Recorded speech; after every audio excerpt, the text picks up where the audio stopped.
Today the verse number 31. If you have got the book with you, you can please repeat after me. Taijasa nindriyani eva kriya gnana vibhagashaha pranasya hi kriya shaktir buddher vignana shaktita. Now I will recite this verse, each line, and I'll wait a few seconds. So if you want to, you can also recite at your own homes. And we continue with this. We'll do it 3 times. Tejasa nindriyanyeva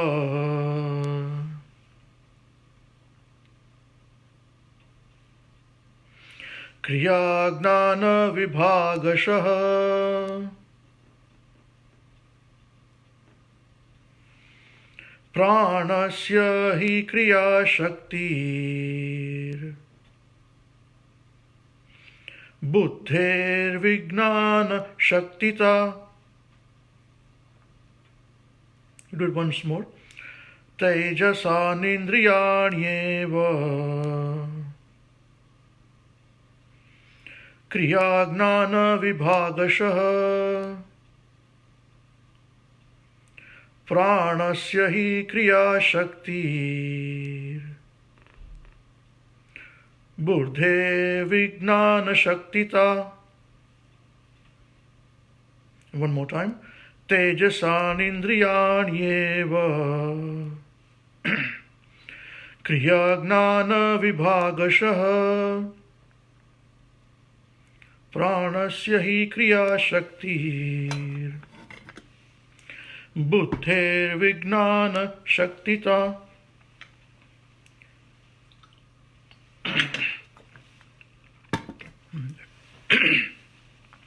Word synonyms, translations and purports by Jagat Guru Srila Prabhupada.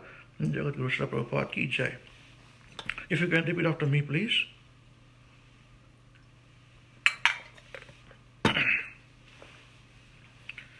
Tejasani, produced from egoism in the mode of passion. Indriyani, the senses. Eva, certainly. Kriya, action. Gnana, knowledge. Vibhagashaha, according to.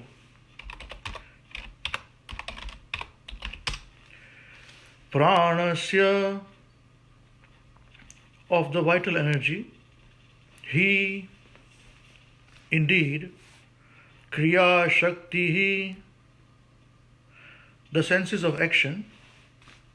Buddhe, of the intelligence. Vignana Shaktita, the senses for acquiring knowledge. So, just staying in the word synonyms still. Produced from egoism in the mode of passion. The senses, certainly. Action, knowledge, according to, of the vital energy. Indeed, the senses of action, of the intelligence, the senses for acquiring knowledge. Jai. Srila Prabhupada ki jai. Translation. Egoism in the mode of passion produces 2 kinds of senses. The senses for acquiring knowledge and the senses of action. The senses of action depends on vital energy, and the senses for acquiring knowledge depend on intelligence. I'll just quickly open my notes here. Purport.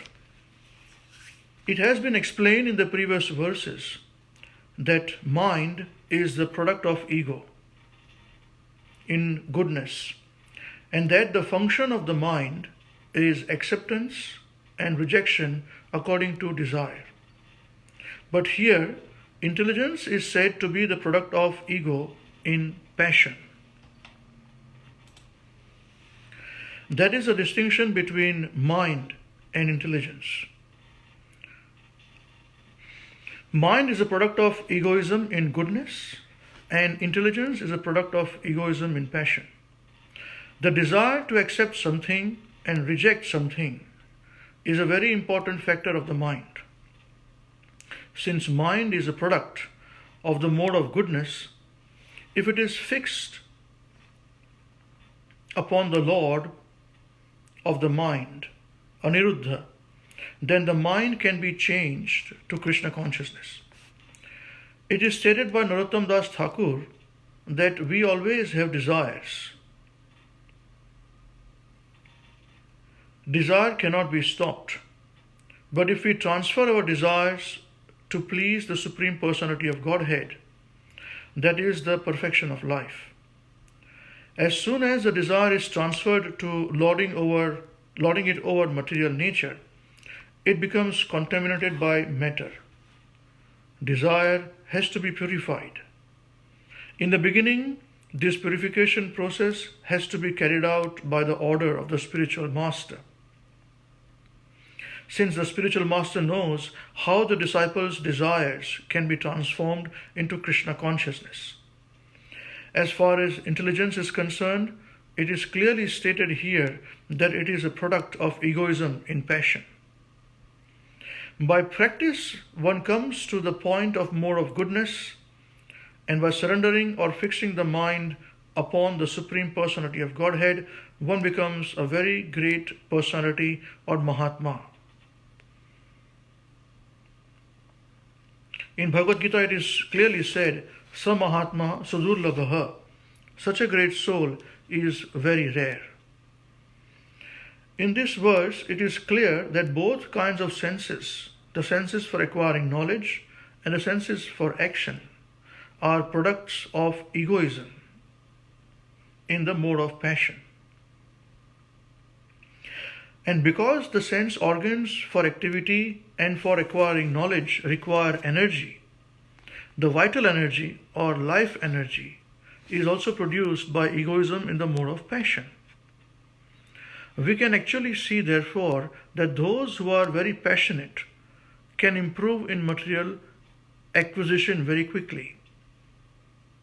So now, purport, Srila Prabhupada has now totally changed. The second part of the purport comes now, which is very different to the first part. It is recommended in the Vedic scriptures that if one wants to encourage a person in acquiring material possessions, one should also encourage him in sex life. We naturally find that those who are addicted to sex life are also materially advanced, because sex life or passionate life is the impetus for the material advancement of civilization. For those who want to make spiritual advancement, there is almost no existence of the mode of passion. Only the mode of goodness is prominent. We find that those who engage in Krishna consciousness are materially poor. But one who has eyes can see who is greater. Although he appears to be materially poor, a person in Krishna consciousness is not actually a poor man. But the person who has no taste for Krishna consciousness and appears to be very happy with material possessions is actually poor. Persons infatuated by material consciousness are very intelligent in discovering things for material comforts. But they have no access to understanding the spirit soul and spiritual life. Therefore, if anyone wants to advance in spiritual life, he has to come back to the platform of purified desire. The purified desire for devotional service, as stated in the Narad Pancharatra, engagement in the service of the Lord when the senses are purified in Krishna consciousness, is pure devotion. Jai Srila Prabhupada ki Jai. Now, as we started a bit late because of this, I think we'll just do a small prayer. Normally I like to sing the whole prayer, the pranam mantras, but we'll do the small one now. Please, if you can repeat after me or together with me. Om Namo Bhagavate Vasudevaya. Om Namo Bhagavate Vasudevaya. Om Namo Bhagavate Vasudevaya. Om Ajnana Timirandhasya Gnananjana Shalakaya Chakshurunmilitam Yena Tasmai Shri Gurave Namaha. Namo Vishnupadaya Krishna Prasthaya Bhutale Srimate Bhakti Vedanta Swaminiti Namine Namaste Saraswati Deve Gauravani Pacharine Nirvishesha Shunyavadi Paschatya Deshatarine Jai Shri Krishna Chaitanya Prabhu Nityananda Shri Advaita Gadadhara Shivasadi Gaura Bhakta Vrinda Hare Krishna Krishna Krishna Hare Hare Hare Rama Rama Rama Hare Hare Narayanam Namaskritya Naram Chaiva Narottamam Daivim Saraswatim Vyasam Tato Jayam Udirayet Nashta Praeshu Abhadreshu Nityam Bhagavata Sevaya Bhagavati Uttama Shloke Bhaktir Bhavatir Naisthiki Hare Krishna Krishna Krishna Hare Hare Hare Rama Rama Rama Hare Hare. So I'll repeat the translation again.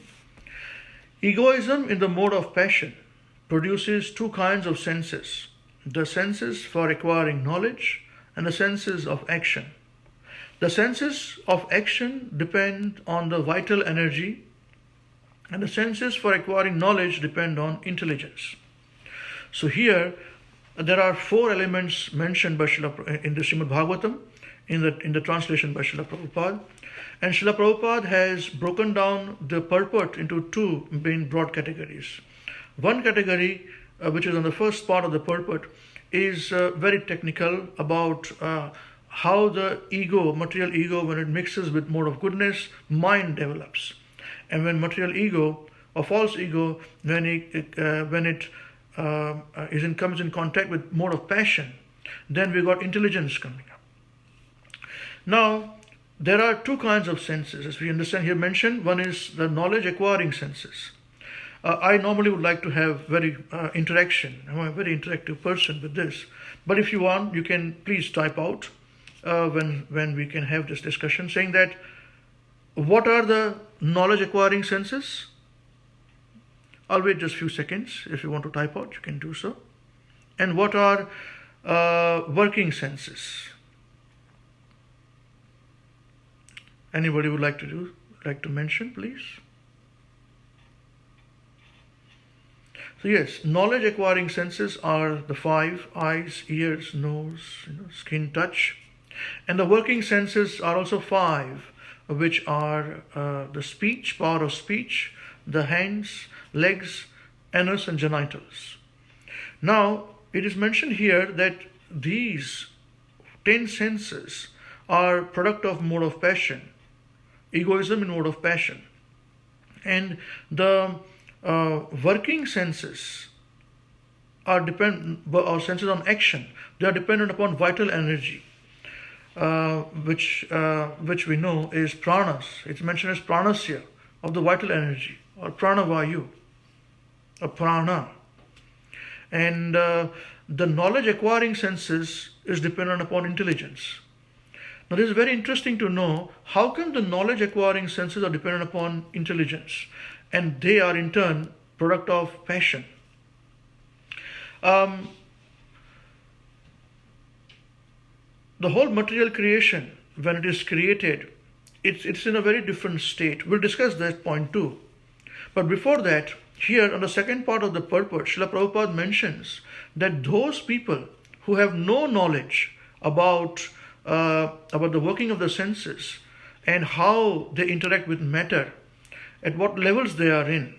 It is a function of what? Ego, non-ego, passion, goodness, or ignorance.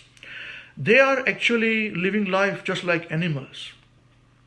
And this particular point where Prabhupada says the sex impetus is the most important thing when it comes to materialistic advancement of the material civilization which we are living in. This is very nicely spoken by Prahlad Maharaj in the 7th canto, chapter 9, verse number 45. Srila Prabhupada refers this verse many times. I'll sing this verse and see, look at the translation after this. Yanmaithunadi gruhamedi sukham hituchham kandu yanena karayor iva dukkha dukkham trupyanti neha krupana bahu dukkha bhajah kandu tivan manasijam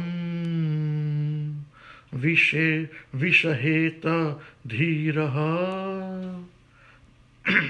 So the translation, Srila Prabhupada ki jai. Sex life is compared to the rubbing of two hands to relieve an itch. Gruhamedhis, so-called Gruhastas, who have no spiritual knowledge, think that this itching is the greatest platform of happiness, although actually it is a source of distress. The Kripanas, the fools, who are just the opposite of Brahmanas, are not satisfied by repeated sensual enjoyment.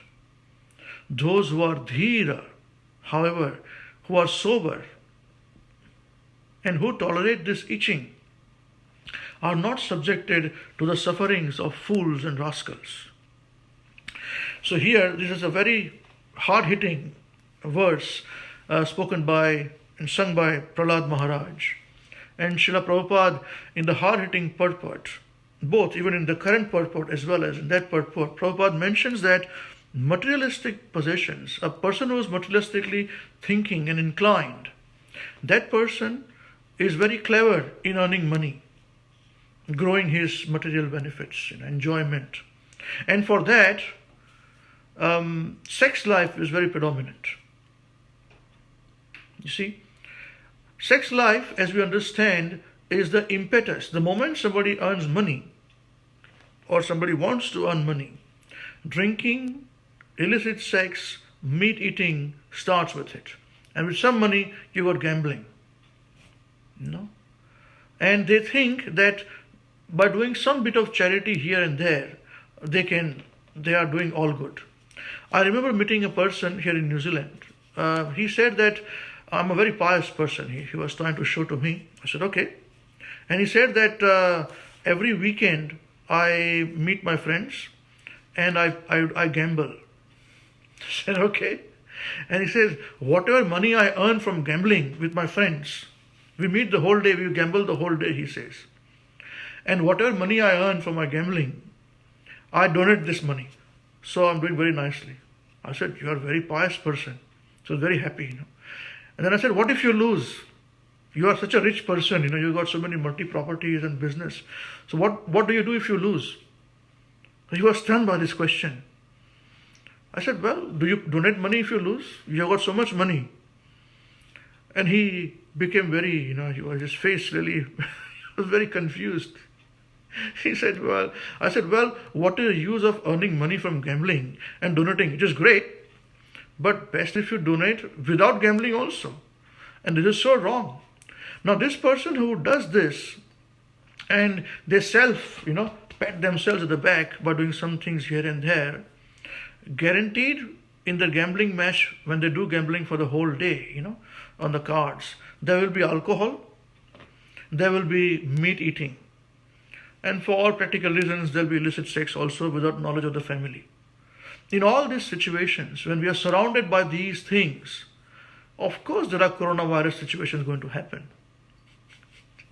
Either in whichever way, whichever form it happens, in the form of war, this is also a form of a war in some way, where we are confined to our houses, our homes, and we as devotees try to make the best use of the bad bargain, you see. Now, these purports of Srila Prabhupada, I want to emphasize upon this point that devotees are not very materially prosperous. They voluntarily are not prosperous, you see. This is a point to be understood. Capacity is there, but they don't do it.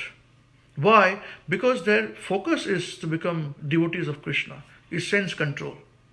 Now, this is a mistake many times in our society we make, where somebody comes and donates some money.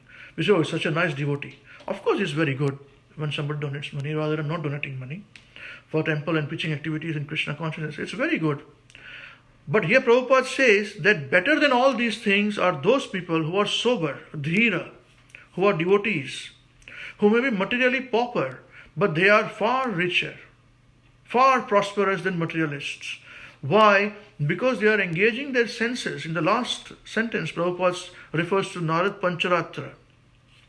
Engagement of the senses in the service of the Lord, when the senses are purified in Krishna consciousness, is called pure devotion. This is the focus of Bhakti Yogis. You see, now we come to the first part of the purport, which becomes a bit technical. There are two kinds of yogis, as we know. There are those who perform Ashtanga Yoga process, and there are those who are Bhakti Yogis. Their both ultimate aim may be different. Devotees' aim is to please Krishna, surrender into Krishna, as we understand. And for Ashtanga Yogis, it's to sense control. Without an ultimate objective, it's just to sense control. Thereafter what? Not knowing. They don't know. You see, in the 6th chapter of Bhagavad Gita, when Krishna was instructing Arjuna about this Ashtanga Yoga process, Yam, Niyam, Asana, Dharana, etc., etc., Arjuna, in the verse 33, says that, Krishna, what you're suggesting is impractical to me. I can't do this. It's not possible for me. Of course, Arjuna, 5,000 years ago, was referring to and speaking on behalf of all of us. You see? Now, if it is not practical at that time, what about practicality today? Just few verses before, in the sense control, Krishna instructed Arjuna, where he says, Jitat manaha prashantasya paramatma samahitaha sitosha sukha dukhesu tatha man apamana yoho. This verse has been discussed many times by devotees in our devotional circles, in our preaching. So, Jitat manaha, Jitat means one who has conquered the mind. The Paramatma or Super Soul is already reached, nearly reached. He has attained tranquility. At this stage, happiness and distress, heat and cold, honor and dishonor doesn't make any difference to him. Now, the inquisitive Bhakti Yogi, who is also trying to control his senses, controlling his mind, we understand that senses are down, the lowest. Above the senses is the mind. Above the mind is intelligence. Above the intelligence is spirit soul. And above the spirit soul is the Paramatma, super soul. But here, Krishna is saying, Jitat Manaha, means one who has conquered the mind. Why did Krishna not say, Jitat Buddhihi, one who has conquered the intelligence? This is the point to be understood. And this is how we have to scrutinizingly study these books of Srila Prabhupada, because they are gold mine for any Bhakti Yogi to control the senses. You see, unless and until we know the fundamentals and the principles of all these processes, it's going to be very hard for us to control them. If we don't know what we are trying to do, what is the nature of it, we understand they are flickering in nature. That's right. How do they come into existence? That is unknown. You see, the basic questions when we ask in our programs, and I talk to people, including myself when I ask, that what is mind? We're trying to control the mind, right? So what is mind? Or what are the functions of mind that we can see here? Where is mind located in the body? These are fundamental questions. Then what are desires? Where do they come from? Desires. Because desires prompt actions. And then what is intelligence? Where is intelligence in the body? You see, when we discuss these questions with spiritualists, we ask them, what is mind? and they freeze, Mind, something spiritual, they don't know. So no, mind is mind. So where is it located? Okay. Where is the mind location? They say mind, here. So no, this is brain. This is not mind. And anyone who comes in touch with Srila Prabhupada's books, Bhagavad Gita, Srimad Bhagavatam, even the basic books of Sri Upanishad, Nectar of Instruction, or even Science of Self-Realization, immediately, first thing he learns is that mind, along with the intelligence, is subtle. You cannot see it. Oh, so we are controlling the mind here, and we cannot see it. But we can feel it. Okay? Alright. Now see, this verse talks about egoism in the mode of passion produces two kinds of senses. The senses for acquiring knowledge and the senses of action. The sense of action depend on the vital energy, and the senses of acquiring knowledge depend upon intelligence. So unless and until we know what is false ego, where it comes from, the interactivity of the false ego with the three modes of material nature, and how this three modes of material nature produces the mind and the intelligence which we carry, but we cannot see, we can feel it, every one of us, then how are we going to control it? This is a very important question. Now, Ashtanga Yoga process, which was rejected by Arjuna, you see, in Bhakti Yoga, this is the process of what is spoken in this particular chapter by Kapildev Muni. Sankhya Yoga also was discussed in the same way. You see, the background about this whole situation, about how and what, where is this discussion coming, what is mind, what is senses, what is intelligence, we have to go with background, take a background look as to what happened. So, Mother Devhuti and Kardama Muni, they begetted a child, and the child was the Supreme Personality of Godhead, Kapiladev. Now, there's a very beautiful description about how they got married. If we as devotees study those descriptions, then we will have skills on how to make and get our children married.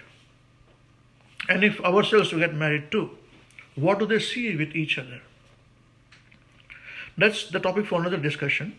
But for relevance here, the history behind all this is that Kardama Muni had informed the father of Mother Devhuti, Swayambhuva Manu, that after the birth of my first child, I will leave my family and I'll go to the forest and perform my Bhakti Yoga. So as soon as Kapil Dev was born, he knew he's the Supreme Personality of Godhead. He prayed to Kapil Dev Muni and then he left. Now, it's over a period of time, Kapil Dev and Mother Devhuti lived together. There's a place where they lived is called Bindu Sarovar. Now, Bindu Sarovar is a very significant place. It exists even today. In the western part of India, Bharat Bhumi, this Bindu Sarovar exists. Bindu Sarovar, as the name suggests, Bindu means drops. So basically, Bindu are the eye drops, the teardrops of Lord Vishnu. When Lord Vishnu appeared in front of Kardama Muni, when Kardama Muni was performing austerities and sacrifices for worshipping Lord Vishnu, seeing his sacrifice, Lord Vishnu cried. And as he cried, those drops, they formed a sarovar. Sarovar means a lake. Today, that sarovar exists. It's a bit smaller, but the current government of Gujarat has taken very nice care of the place, and it's very nicely done. Now, this is about 188 kilometers from Rajkot, Gujarat area, That place is also in the district of Patan. So all our devotee Matajis, if they go to Patan, they have to buy these famous saris of Patan. It's called patolas. It's very beautiful kind of saris. And you get very cheaply there, So you must make a point of visiting that place after coronavirus is over and going to Bindu Sarovar. Now, that is the only place, Bindu Sarovar, where oblations or shraddha is performed for one's mother. Normally, the shraddha ceremony of oblations are given for the father and the forefathers. This is the place on earth, only place where you can do it for your mother. So please, you must go there. And why it is done only for mother? Because this is the place where Mother Devahuti got liberation. She got the knowledge of Bhakti Yoga, became pure Krishna conscious by her own son, who is the incarnation of Krishna, Kapil Dev. Now, when she inquired, when the Kapil Dev grew up, he asked the question about, I want to understand about the creation. And different questions she asked. And Kapil Muni answered those questions. And this particular chapter, chapter 26, is about the fundamental principles of material nature. These are technical things, whereby by definition things are given. If we do not understand the definitions, we will not be able to, or it will be hard for us to control the senses. It is said that just by chanting Hare Krishna Maha Mantra, everything is perfect. One can become pure devotee, senses are controlled, which is 100% accurate. All Shastra says that, But if after practicing Hare Krishna Maha Mantra, chanting Hare Krishna Maha Mantra regularly, if our senses are not in control, then better come to the pages of Srimad Bhagavatam and study what they are, Let's be humble enough to understand. Prabhupada has given his blood on this, So, these technicalities goes like this, about egoism, mode of passion and all that. In the beginning, the whole material world, whole material creation lies in the body of Vishnu. That particular process where it is not manifested, the material nature, that is called Pradhan. Pradhan, Pradhan means the most important, very subtle. It exists, the material world exists in a subtle form. Now, after a subtle form, when it is manifested, the material world, that is called Mahat Tattva. We understand about Mahat Tattva, we know about Mahat Tattva, we have heard about it. It is a whole cosmic material creation. But without variegatedness. It exists, the variegatedness exists in it, but they have not manifested. It's just like a lump of cloud. After this, time elements enter in it. Now, time element, again in this chapter, it is mentioned that time element is the external representation of Krishna. Krishna enters into the Mahat Tattva as Super Soul, Paramatma, and also as time from outside. Now, as time element he enters, it is after this point that the Lord impregnates the Mahat Tattva by glancing, and all the living beings who are conditioned, they are born inside the Mahat Tattva, who are lying dormant in their own subtle states inside the body of Mahavishnu. You see? And then after this, there are again descriptions about those jivas, their agitation happens, and then that guides the Mahat Tattva for the creative energy with the seeing of Lord Vishnu. Now, the interesting thing is that in the Mahat Tattva stage, the very initial stage is the stage of pure goodness, although it is Mahat Tattva. Why? Because Krishna exists and Krishna is the one who impregnates it. So that state is called a Vasudeva state. Vasudeva is pure consciousness or Krishna consciousness. After this, everything that happens in Mahat Tattva are materially contaminated. This point has to be understood. Excuse me.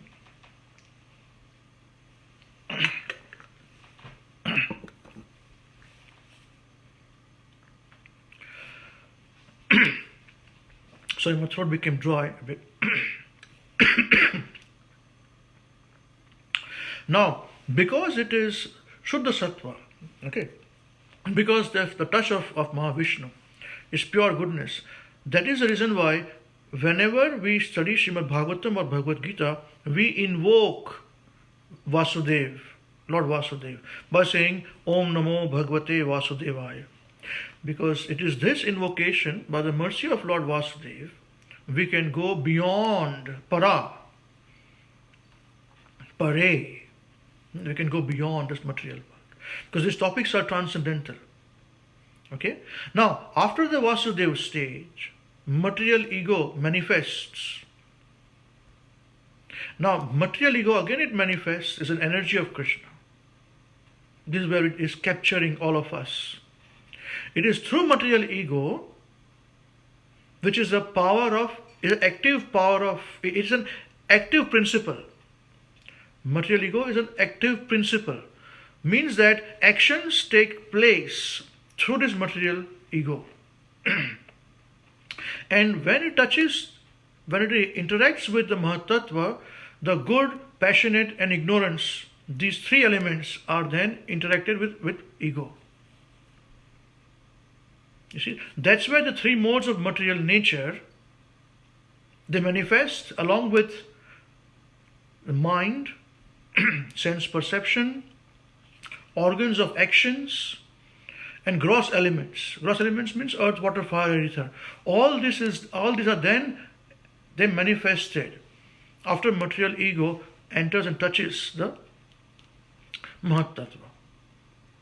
Now, at the interaction of false ego with the mode of goodness, mind is evolved. You see, that's where mind comes. When false ego interacts with material element of goodness, mind comes. Now, the functions of the mind, and just before the function of the mind, now with the thoughts and reflections of the mind, desires develop. So, to understand this amongst us as human beings, we can see that the desires sometimes pop up anytime. We don't understand why this desire came just all of a sudden, you see. There is a nice example of this, a nice story about this desires of Mahatma Gandhi from India. His quest for spiritual enlightenment seriously began at one incident that happened for him. What had happened was that his father was dying on the deathbed in a room in his house. And he knew his father was about to leave his body any time. This is a fact, it is written in his book, my something with the truth. It is his autobiography. So he says that he was with his father, caressing his feet. He said, I was in his feet. I knew my father was about to leave the body. I was with him. But suddenly, he thought about sex life with his wife. So, the impetus immediately came and he left the service of his father who was dying, made the wrong judgment to say, well, he may live for some hours, let me go and have sex and come back. He went, leaving his father, went to the other room with his wife, had sex with his wife. And by the time he came back, his father had died, left his body. This shook him completely. And since this point in time, he was totally against sex, and he said that sexual energy should be transformed into spiritual energy. As a young man, before I came in touch with Srila Prabhupada, this was one single statement which was exciting to me. How to convert sexual energy to spiritual energy. This was his quest throughout his life. So here, which we spoke about the mind and the desire. So desire is thoughts and reflections in the mind gives rise to desire. Also, the mind is a treasure house of all the desires that we have got from so many lifetimes. You see, anytime something can be picked up anywhere. That's why some people, you may like, for example, you may like a person wearing green trousers. I may hate it. I may like a person wearing yellow trousers. I'll be very happy with that. And you will say, Ambrish is a fool. How can somebody wear yellow trousers and is happy? These are all different aspects or perceptions, experiences that we have got. All the transformations that takes place in the mind, the thoughts and reflections. Okay. Now, when the false ego transforms or interacts with mode of passion, that is when intelligence is born. Now, why is it that mind has got interaction of ego with goodness, and intelligence has got ego with passion? The answer is this: the functioning of the intelligence. Wherever there are some activities to be done, passion has to be involved. You see, any activity which is material activity, passion has to be involved. Now, the intelligence is where the discrimination power comes into the mind. Otherwise, mind's business is to, accept and reject, accept and reject. It doesn't think, it doesn't discriminate. Because the senses are talking, interacting, the 5 working senses, knowledge acquiring senses and working senses. Constantly we are seeing, we are hearing, we are touching, we are knowing, we are not knowing, we are accepting, we are rejecting it. According to our past desires, we accept or we reject. I like it, I hate it. I don't like it, I like that, like this going on. And intelligence has got a function of discrimination. Intelligence has got the power to understand an object which is in front of us. You see? And it helps the senses to make the choice. Okay, you may not like it. Devotional service, you may not like it. It's very austere. But hey, it is good for you. Just like in the Nectar of Instruction, Srila Rupa Goswami says that Bhakti Yoga, in the beginning, for any person having jaundice disease, it's like sweet candy. Bhakti Yoga is very sweet. But the tongue is bitter because of the disease that we have got. That's why we reject that sweet, Say, oh, this is not sweet, this is very sour or But he says, Srila Rupa Goswami says, the solution for this disease is this sweet candy only. So our solution for material enjoyment and material contamination is only Bhakti Yoga. So we have to keep doing that, and the process will be sweeter over a period of time. I'll run very fast now. We've gone past our normal time because we started a bit late, quite a bit late. So this is where we have to understand that the ego interacting with mode of passion is a function of the mind, because it has to act constantly, react constantly. You see, a person who is in mode of goodness may not necessarily be a very good manager. Of course, a Vaishnava is everything.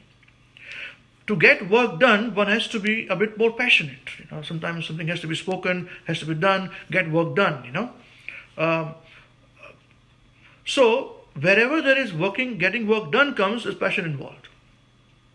This is the difference to be understood of mind and intelligence. Now, the interesting thing, we started off a discussion by saying that jitat manaha prashantasya. So when the mind is conquered, Paramatma is reached, Krishna says. So what about the intelligence? That was the first question we started our discussion with. Answer is this, that intelligence is a function of mind. It is not separate to mind. Mind is all these big activities, actions, and in that the functioning is intelligence, part of it. And above mind intelligence is the spirit soul. And when the intelligence helps a person to decide, hey, let me act on the platform of the spirit soul, then intelligence has to find out what are those actions that are needed for the spirit soul to be acting on the spirit soul platform. And that is Bhakti Yoga, loving devotional service to Krishna. This is the point.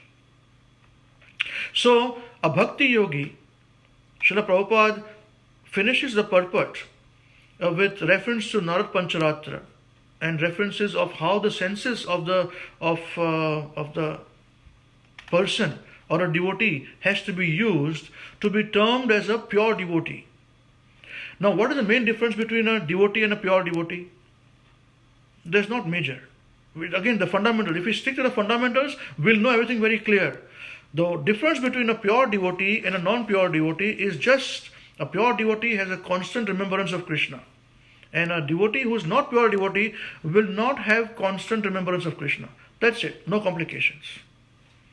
Don't create any further complications on this. That is why in the Narad Pancharatra, one of the two definitions of bhakti One definition is given by Srila Rupa Goswami in the Nectar of Devotion, and second definition is given by Narad Muni in the Narad Pancharatra, where Narad Muni says and instructs, Sarvopadhi vinirmuktam tatparatvena nirmalam Rishikesha Rishikena Rishikesha Sevanam Bhakti Ruchyate.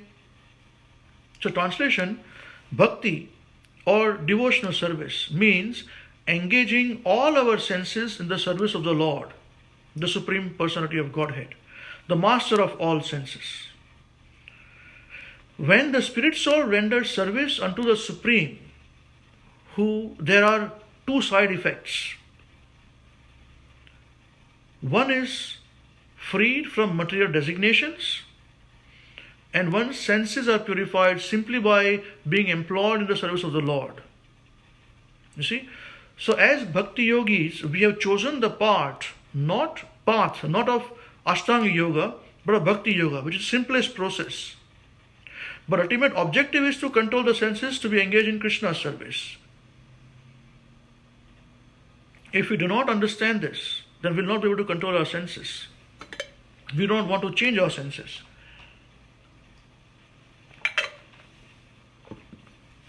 By all this study of the scriptures, our behavior has to change. So here, in this definition, one becomes freed from material designations. That is very, very important.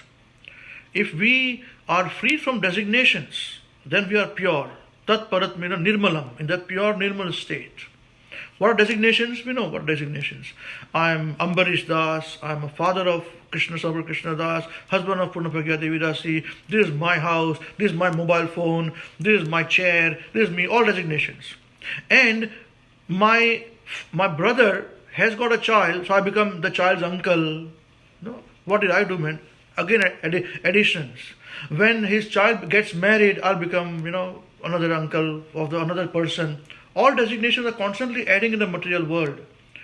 Constantly adding. Even without you doing and me doing anything, they're adding to us. So we will stop those designations. In that nirmal state, when the senses are employed in the service of Rishikesha, master of the senses, that bhakti is Uttama Bhakti. You see? This is what I understood from this particular verse. I'll read the translation again and we'll open for discussion for devotees. All of you are very nice and qualified devotees yourself. I'm also a student only of Srimad Bhagavatam and Bhagavad Gita. You can share your realizations if you want to. You can type down, I can read it if you want to. So translation again. Egoism in the mode of passion produces two kinds of senses. The senses of acquiring knowledge and the senses of action. The senses of action depend on vital energy and the senses for acquiring knowledge depend on intelligence. Now Krishna Prabhu has given us a reference. Thank you, Prabhuji. It says in Bhagavad Gita, it says the intelligence is higher than the mind. The intelligence should control the mind. But here it says the mind is from goodness and intelligence is from passion. In this way, it sounds that the mind is superior. It seems contradictory. Nice point, Prabhuji. Thank you very much. As we said, that mind is I think it will come in this canto or the next canto. This was very interesting for me when I read it. Prabhupada said that actually mind is so big that intelligence is a function of mind. So functioning, we can differentiate the function as superior to mind because of the functioning. Because as I said, the mind, as we discussed today, the mind just accepts things and rejects things on the basis of the senses. It doesn't discriminate anything. But the discrimination power comes from the intelligence.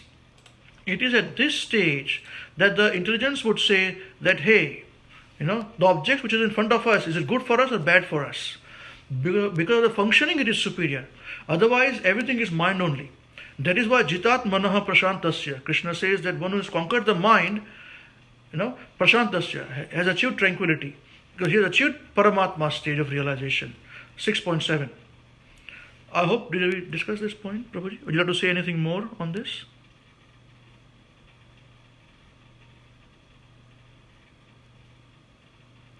But very good point. Thank you for this raising again.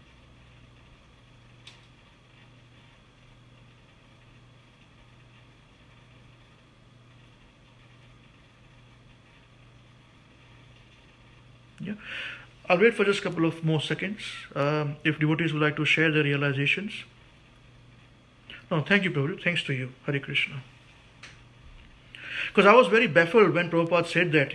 It took me a lot of time to understand that mind is so big, intelligence is part of it, functioning and all that. Yes, that's right. Something to contemplate.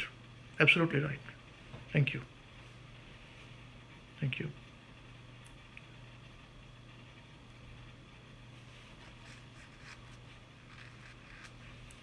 Yes.